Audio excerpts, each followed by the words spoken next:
Hello everyone, हजुरहरूको आँखामा पनि डार्क सर्कल छ अनि पफिन्सहरूले गर्दाखेरि अलिकति टेन्सनमा हुनुहुन्छ भने हजुरहरूले चाहिँ यो 5% क्याफाइन भएको डर्माकोको सिरम युज गर्न सक्नुहुन्छ। यो चाहिँ स्पेसली डार्क सर्कलको लागि र पफिन्सको लागि हो है। यसले चाहिँ अब रेटिनलको अनि त्यसपछि पेप्टाइड हाइलोरोनिक एसिडको कम्बिनेसनबाट बनेको भएर पनि एकदमै छिट्टो एकदमै इफेक्टिभ वेमा चाहिँ काम गर्छ।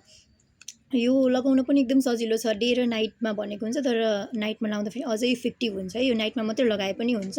रातिमा सुत्नेभन्दा अगाडि चाहिँ मुख धोएर अनि आँखा जहाँ डार्क सर्कल छ नि त्यहाँ चाहिँ थोरै अमाउन्टमा लिएर वरिपरि मजाले 5 मिनटसम्म चाहिँ मसाज गर्ने, भित्र त्यो सेरम चाहिँ भित्रसम्म नपुग्नेसम्म मसाज गर्ने।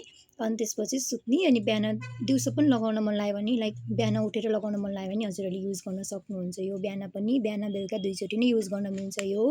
अनि इजिली मार्केटमा एभाइलेबल पनि हुन्छ। अनि एकदम फेभरेबल अमाउन्टमा अन्डर 1000मा यति राम्रो सिरम आउँछ डार्क सर्कलको लागि।